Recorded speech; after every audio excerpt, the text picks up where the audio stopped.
अस्सलामुअलैकुम। My name is साद अली। मेरा आज का टॉपिक ऑफ प्रेजेंटेशन जो है हमारे ग्रुप में जो हमें अलाउड किया गया था वो है ग्लूकोसेनोलेट्स।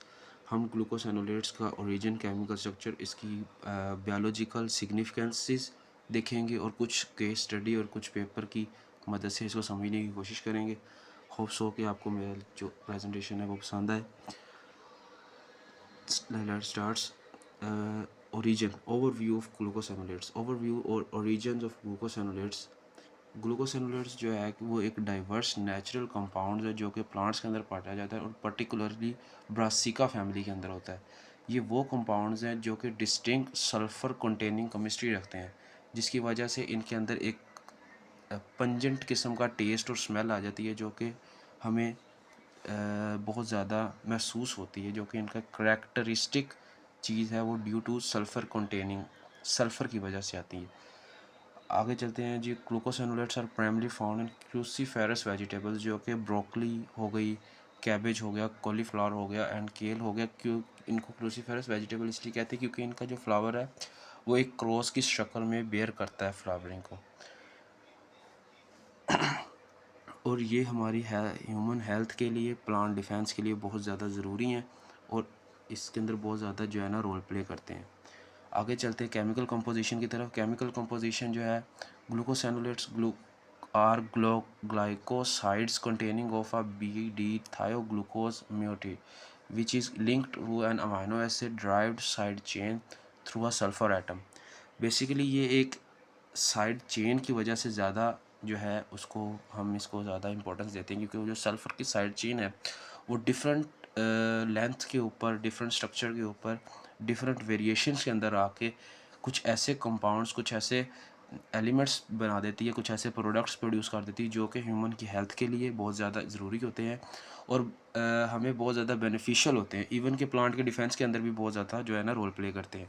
उसके अंदर सबसे बड़ी एग्जांपल जो है वो ग्लूकोफेरानिन है, जो कि ब्रोकली के अंदर फाउंड होता है, और अगर हम ब्रोकली को रेगुलर कंज्यूम करें तो इसकी वजह से हमें बहुत सारे हेल्थ बेनिफिट्स हो सकते हैं, क्योंकि ये ब्रेक डाउन होता है और आगे बहुत सारे जो है ना अपने जिसे कह सकते हैं कि सब प्रोडक्ट्स बना देता है जो कि हमारी एंटी कैंसर होते हैं, हमारे लिए एंटी टॉक्सिन होते हैं, जीन मॉडिफिकेशन करते हैं, डिफरेंट मेटाबॉलिज्म के अंदर काम करते हैं और हम इन्हें कंज्यूम करते हैं। और इसके ये जो है हमारे जो गट के अंदर जब चला जाता है तो इसको ज़्यादा से जो हमें ज़्यादा हेल्प करता है इन्हें मेटाबोलाइज करने के लिए, वो मायोसिनेज है। ये हमारे गट के अंदर प्रेजेंट एक एक्टिव जो है वो एंजाइम है जो कि इसको जल्दी से जल्दी इनके बेसिक कंपाउंड्स में ब्रेक करता है और हमारी बॉडी के लिए एक्टिवली प्रोड्यूस कर देता है और हमें एक्टिवली अवेलेबल कर देता है। आगे चलते हैं जी। Role of hydrolysis. हाइड्रोलाइसिस का बहुत ज़्यादा किरदार है, क्योंकि एक मॉलिक्यूलर स्ट्रक्चर है जो कि जब हम इसको हाइड्रोलाइसिस बेसिकली क्या है, हाइड्रोलाइसिस बेसिकली ब्रेक डाउन हो जाता है मॉलिक्यूल्स का। अब जैसे ही कोई हम च्यू करते हैं, इसे खाने की कोशिश करते हैं, खाते हैं या कट करते हैं प्लांट के टिश्यू को, मतलब कि हम इस पत्ते को काटते हैं, उसकी वजह से जो ये एंजाइम है वो हमारे गट के अंदर प्रोड्यूस हो जाता है।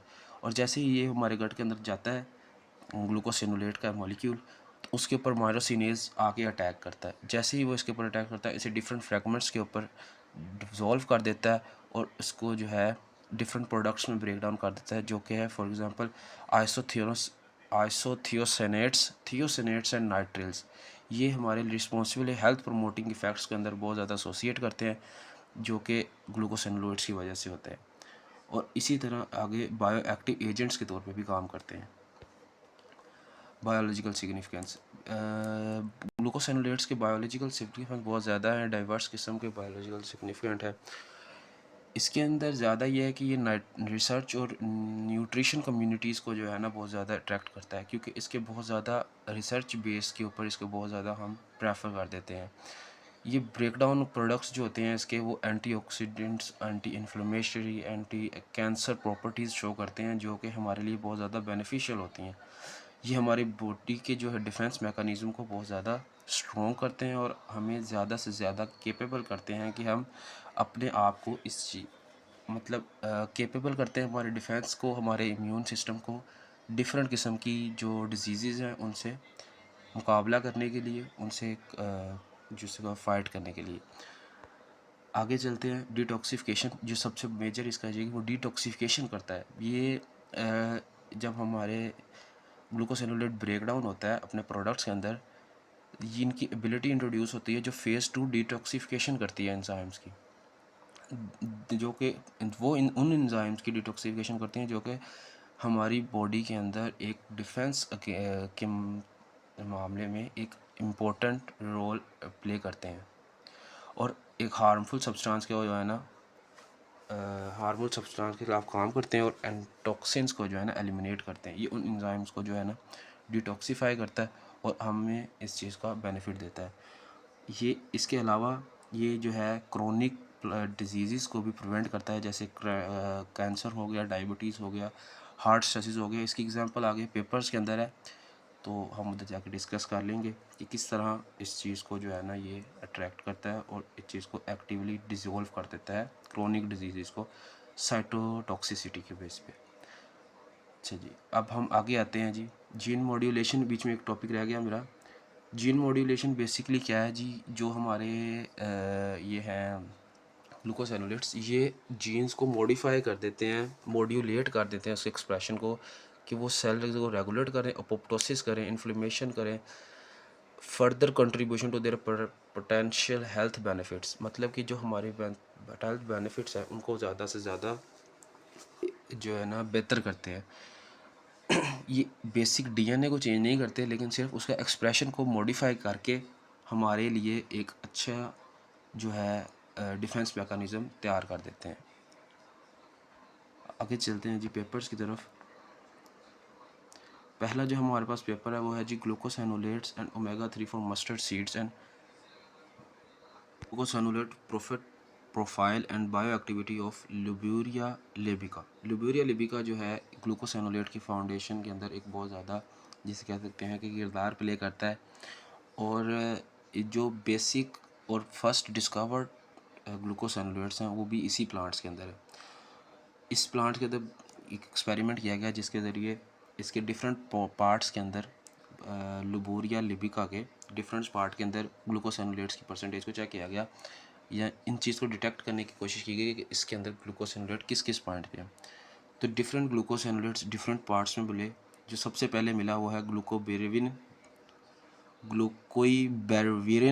जो कि इसकी सीड्स के अंदर मौजूद होता है, सीड्स और लीव्स में ज़्यादा मौजूद होता है, और ये एक अच्छा एक्टिव इंग्रेडिएंट है। और उसके बाद इसके लीव्स के अंदर हमें मिला ग्लूकोबेरिन एंड सेरोसिन, जो कि इसकी सिर्फ सीड्स के अंदर प्रेजेंट होता है, इसका रूट्स के मतलब लीव्स के साथ इसका कोई ताल्लुक नहीं होता। लेकिन जो ग्लूकोबेरेविन है वो इसकी सीड्स के अंदर भी प्रेजेंट होता है और लीव्स के अंदर भी प्रेजेंट होता है। आइदर कि इनके रूट्स के अंदर इस तरह का कोई भी जो है कंपाउंड है वो नहीं मिला। और इसी सेम जो है हमारा एक्सपेरिमेंट के अंदर, इस पेपर के अंदर, इसी सेम एक्सपेरिमेंट के अंदर इन्होंने एंटीमाइक्रोबियल भी चेक किया कि किस किस कौन सा एंटीमाइक्रोबियल जो है वो इस प्लांट के अंदर मौजूद है। तो इस प्लांट के अंदर दो किस्म के जो है बेसिक जो लंग्स इन्फ्लेमेटरी डिजीज़ के ख़िलाफ़ जो है ना इन्फेक्शन के ख़िलाफ़ ये हमें पैथोजेंस की एंटीमाइक्रोबियल मिली। मतलब एंटीमाइक्रोबियल्स हैं इसके अंदर जो कि कैनेडियन एल्बिका और जो कॉमनली मिक्स विद हो जाती है इन्फेक्शन के अंदर सीडोमोनास एरोगेनेजा, स्पेशली जो कि लंग्स की डिजीज़ है और बहुत ज़्यादा जिसको कह सकते हैं अपॉर्चुनिस्टिक पैथोजेंस है for resist biofilm and frequently infect unimmuno compromised individuals, और बहुत ज़्यादा जो है ना डाइवर्स इफ़ेक्ट क्रिएट कर सकते हैं। तो इसके अंदर बेसिकली कैंडिडिया एल्बिकन्स के ख़िलाफ़ जो है एक स्ट्रॉन्ग एक्टिविटी नज़र आई कि कैंडिडिया का अगर स्ट्रॉन्गली एक्टिवली इनके ख़िलाफ़ जो है ना काम करता है।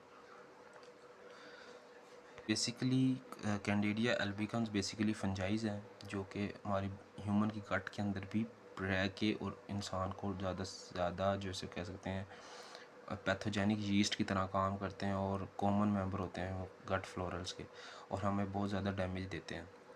जो इंसान जो कि इम्यून कॉम्प्रोमाइज इंडिविजुअल हैं उनके लिए ये बहुत ज़्यादा ख़तरनाक साबित हो सकते हैं।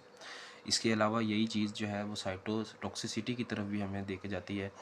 ग्लूकोसेनोलेट्स साइटोटॉक्सिक भी होते हैं जो कि एक सिग्निफिकेंट अमाउंट्स ऑफ सेल्स को जो है ना डेड कर देते हैं। पर्टिकुलरली ये जो है ये एंटी कैंसर सेल्स की तरफ ज़्यादा उनका रुझान होता है और एंटी कैंसर सेल्स को जो है ना वो ज़्यादा डैमेज करते हैं एज़ कम्पेयर टू दूसरे बेनिफिशियल सेल्स इसकी मोर इम्पोर्टेंट होते हैं इसके लिए।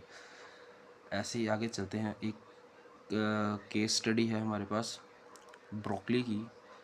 केस स्टडी किया गया ब्रोकली के ऊपर कि किस तरह जो है ना हम इसका एक केस स्टडी है ब्रोकली के ऊपर की गई जिसके अंदर इस चीज़ को मद्देनज़र रखा गया कि किस तरह ब्रोकली जो है वो डिफरेंट स्टेजेस के ऊपर जो है अपनी ग्लूकोसेनोलेट कंपाउंड लूज़ करती रहती है, क्योंकि बहुत ज़्यादा फ्रिजाइल किस्म का एक कंपाउंड है जो कि वक्त के साथ साथ जो है ना वो डिसॉल्व होता जाता है और अपनी लोअर कंसंट्रेशन में चला जाता है और बॉडी के लिए एक्टिवली अवेलेबल नहीं होता कि जितना ज़्यादा इसको देर तक बाहर पड़ा रहे उतनी जल्दी ये मतलब ख़राब होना शुरू हो जाती है। अगर हम पालक को बाहर रखते हैं या किसी इसी तरह की चीज़ को बाहर रखते हैं तो ये इनके अंदर से जो आयरन है या वो जो भी चीज़ बेसिक कंपोनेंट्स है वो डैमेज होना शुरू हो जाते हैं और ये जो ना शेल्फ़ लाइफ इनकी बहुत ज़्यादा कम होना शुरू हो जाती है, गलना सड़ना जिसे कह सकते हैं कि शुरू हो जाते हैं।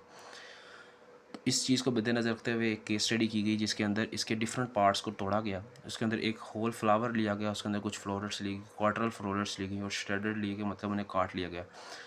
इनको हमने जैसे जैसे 3 ड्यूरेशंस में रखा, मतलब 1 दिन के लिए, 2 दिन के लिए, 3 दिन के लिए 20 डिग्री सेल्सियस तक इनको एग्जामिन किया और उसके बाद जो है हमें पता लगा कि जो तो थे मतलब कि डिफरेंट टाइम पे डिफरेंट पोर्शन ऑफ, मतलब कि जिन्हें हमने होल कट किया हुआ था उनका अलहदा हमें डिफरेंट ड्यूरेशन के ऊपर अलहदा ग्लूकोसिनोलेट का कंपाउंड मिला जो कि थोड़े थे, जिनके अंदर सिर्फ कुछ फ्लोरेट्स थे उनका हमें कुछ और मिला। और इसी तरह जो कि जैसे जैसे हमने इंक्रीज़ किया इसके अंदर जीएसएल के अंदर सबसे ज़्यादा जो जीएसएल्स कम हुए वो थे फ्लोरेट्स के अंदर जो कि श्रेडिड थे, उनके अंदर तकरीबन 70% तक लॉस आया।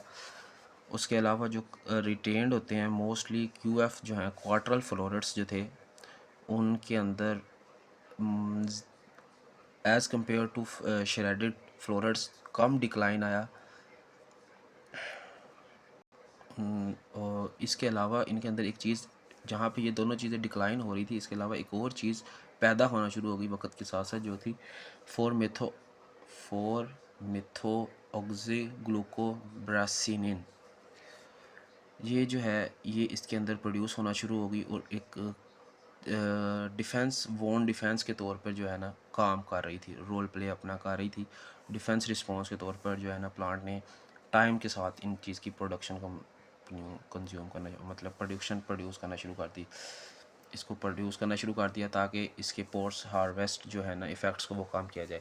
इसी तरह इस चीज़ के जो रिज़ल्ट्स हमें मिले उससे ये हमें मिला कि किस तरह हम डिफरेंट स्टेजेस के ऊपर इसको स्टोर कर सकते हैं और इसकी शेल्फ़ लाइफ इंक्रीज़ करके अपनी ज़रूरियात के मुताबिक डिफरेंट बेसिक कंपोनेंट्स को एक्टिवली इन्वॉल्व कर सकते हैं। क्योंकि कुछ हैं जिस तरह के हमने जिसको डे 1 पे कंज्यूम किया वो हमें एंटी कैंसर्स प्रोड्यूस कर देगा, जो कि डे 2 पे उनकी डिफेंस मेटाबॉलिज्म, बाज़ कुछ ऐसे लोग होते हैं जो कि इनकी चीज़ के लिए रिएक्टिव होते हैं, उनको रिएक्शन हो जाता है डिफरेंट किस्म के, तो उनके से उनको जो है इस चीज़ के कि उनको 2 दिन के बाद वाला जो दे दिया या 3 दिन के बाद वाला दे दिया, depending on the body needs. Let's come toward the conclusion. जो ग्लूकोसिनोलेट्स हैं वो की प्लांट डिफेंस रोल प्ले करते हैं ह्यूमन हेल्थ के अंदर, बहुत ज़्यादा रोल प्ले करते हैं। इसके अलावा जो इसके हाइड्रोलाइज प्रोडक्ट्स हैं जो कि एंटीऑक्सीडेंट्स, एंटी कैंसर और डिटॉक्स एजेंट्स के तौर पर हमें सहूलत भी देते हैं और हमारे लिए एक अच्छा रोल प्ले करते हैं। उसके अलावा ये सपोर्टिव बहुत ज़्यादा है, इसके अंदर रिसर्च के ऊपर बहुत ज़्यादा काम हो रहा है। इन फ्यूचर इसके ऊपर रिसर्च हो रही है, न्यूट्रिशन जो है कम्युनिटीज़ जो हैं वो इस चीज़ को काम कर रही हैं और थेरेपेटिक यूज़ के लिए इसको जो है अवेलेबल कर रहे हैं और डिफरेंट किस्म के फर्मेंटेड जो चीज़ें हैं वो प्रोड्यूस की जा रही हैं। ग्लूकोसिनोलेट्स के ऊपर काम चल रहा है और इनकी फर्मेंटेशन को जो है ना इजी बनाया जा रहा है ताकि क्योंकि जब इसको फर्मेंटेड किया जाता है तो इसके अंदर का जो ग्लूकोसिनोलेट का बेसिक कंपोनेंट है वो जो है वो डैमेज हो जाता है। तो उस चीज़ को रोकने के लिए भी डिफरेंट रिसर्चेस की जा रही हैं कि किस तरह हम जो है ग्लूकोसिनोलेट्स को एक्टिवली अवेलेबल रखें for a long period of time. That's all from my side. Thank you very much.